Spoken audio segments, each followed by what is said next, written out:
Hola gente de YouTube, bienvenidos un lunes más. Después de hace un montón de tiempo me ha crecido hasta el pelo.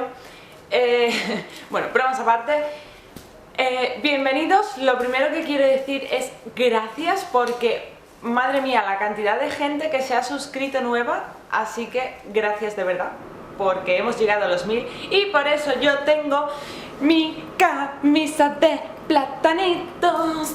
Y ahora pondré por aquí el motivo, porque YouTube me mandó un email, que no se puede ser más cutre, un email felicitándome, ¿vale? Entonces, yo me esperaba, pues no sé, una cosita bonita, algo, no lo sé. Oiga, pues me ha mandado un email, pero a mí me ha hecho mucha ilusión porque es de plátanos, así que yo cogí una tela de plátanos y le dije a mi madre: mamá, hazme una camisa, porque yo tengo que dar la noticia con la camisa. ¿Qué es lo que ha pasado? Que no me ha dado tiempo de grabar ningún vídeo desde mayo que el canal llegó a los 1000 suscriptores. Así que a día de hoy estamos pues más o menos a 1300, 1200 y mucho. Así que nada, a los 1200 y mucho, muchas gracias por suscribiros. Estoy muy contenta, os traigo un vídeo nuevo y espero que sean muchos más. El vídeo que he preparado hoy es un vídeo de Ámsterdam, por supuesto, pero está relacionado con la vida de Ana Frank. No es un vídeo histórico, no es un documental, simplemente es una forma de enseñaros la ciudad de Ámsterdam a través de un punto de vista diferente. Os dejo viendo el vídeo, espero que os guste mucho porque lo he hecho con muchísimo cariño y que, bueno, pues conozcáis un poco más de la ciudad en la que vivo, que es súper bonita, aunque a veces hace un poco de frío. No me enrollo más, que os dejo viendo el vídeo y espero que os guste. Ámsterdam, o Ámsterdam, es la capital de los Países Bajos. La ciudad fue fundada como un pequeño pueblo pesquero en el siglo XII, y sin embargo hoy en día es la ciudad más grande de todo el país y sin duda la más multicultural. Actualmente, en el 2019, tiene una población de 863.200 personas aproximadamente, de las que más del 50% somos extranjeros.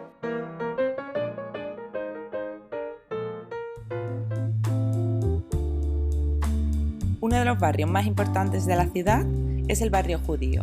Está situado en el centro y es una de las zonas más importantes de Ámsterdam.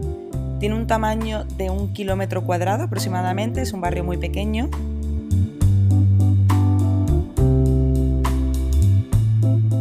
La población judía empezó a asentarse en esta zona de la ciudad a principios del siglo XVII, cuando huían de las persecuciones religiosas de países como Portugal o España.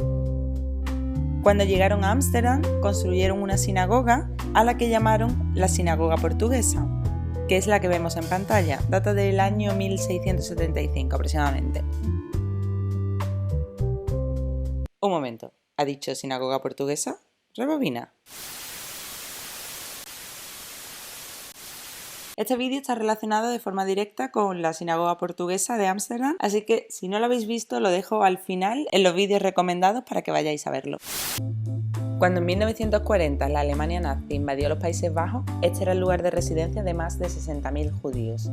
Hay muchos judíos que empezaron a vivir por el resto de la ciudad también, no solo en esta zona concreta.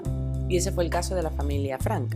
Ana Frank nació en Frankfurt, en Alemania, en 1929, en un periodo en el que las cosas no iban muy bien por Alemania. Había una gran crisis económica que, azotaba a todo el mundo en general, no solo a Alemania, después de la Primera Guerra Mundial. Y en el año 1933, el partido antisemita liderado por Hitler llega al poder en Alemania y empiezan a hacer propaganda antijudío. Muchos judíos alemanes deciden marcharse del país y la familia de Ana Frank decidió trasladarse a Ámsterdam. Ana Frank pasó la mayor parte de su vida en una zona de Ámsterdam conocida como Rivierenbuurt, cerca del barrio de De Pijp. Hoy en día esta casa está habitada, por supuesto, y por cuanto he podido investigar la tienen bastante acorde a como la tenía la familia Frank por aquellos entonces. Actualmente, enfrente de la casa donde ellos vivieron, hay un parque con una estatua de Ana Frank y es un punto importante porque es donde se organizan los tours que dan a conocer su vida y comienzan en esta localización. El colegio Montessori, conocido entre otras cosas por ser el colegio donde iba Ana Frank con su hermana Margot, todavía sigue activo y es un colegio con una educación basada principalmente en el desarrollo personal de los niños.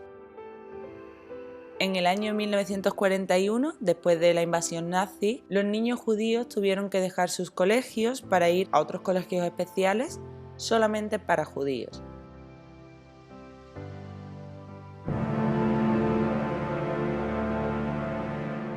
Hoy convertida en museo, la casa de Ana Frank, o el escondite en el que vivieron junto a otra familia durante 2 años, se encontraba en el edificio donde el padre de Ana tenía su empresa. Una parte del edificio que se encontraba vacía fue el lugar que eligieron para esconderse y la llamaban la casa de atrás, por estar en la parte trasera del edificio. En junio de 1944, la familia de Ana Frank y los otros refugiados volvieron a tener un poco de esperanza porque las personas que estaban encargadas de darles comida y de protegerlos para que no fueran descubiertos, les dieron la noticia de que un gran ejército había desembarcado en Francia para liberar a las naciones que estaban ocupadas en Europa. Sin embargo, tan solo 2 meses después, el 4 de agosto de 1944, fueron descubiertos por la NSB, que era una parte de la policía holandesa. Básicamente eran voluntarios que se unían para ayudar al sistema nazi. La familia de Ana Frank, junto con la otra familia refugiada, fueron arrestados y llevados al norte de Holanda, donde había un campo de concentración de tránsito, para posteriormente ser enviados a Auschwitz. Cuando la invasión alemana finalizó y Otto Frank fue puesto en libertad, siendo el único superviviente de toda su familia, desafortunadamente, él decidió volver al lugar donde había estado escondido por más de 2 años y se encontró que las personas que lo ayudaban habían recogido el diario que había escrito su hija Ana. Otto Frank decidió publicar este diario, ya que la ilusión de su hija había sido ser periodista. Los holandeses tienen un gran vínculo con esta historia, ya que a través de una niña se cuenta la historia que sufrió todo un país. Como reconocimiento, le han dedicado varios monumentos que hemos ido viendo a lo largo del vídeo, además de una calle en el barrio judío con su nombre. Para mí, una de las obras más emotivas que hay en Ámsterdam sobre Ana Frank es un grafiti gigantesco en la parte norte, que es obra de Eduardo Cobra. Este es un artista que trabaja con formas geométricas en colores, como se puede apreciar en esta obra, que es característico del arte callejero brasileño. Bueno, gente, pues ya estamos de vuelta. Espero que os haya gustado. Si ha sido así, dale like al vídeo, manita arriba. Si tienes alguna sugerencia que hacer, bienvenida sea, siempre con amor y con respeto, por favor. Si eres nuevo por aquí, bienvenido. Si no estás suscrito, puedes hacerlo por ahí abajo. Y nada, que tengáis una feliz vida. Nos vemos, espero que pronto. Por supuesto, un lunes. Y nada, que eso, que nos vemos pronto. Que seáis muy felices. Besitos. Chao.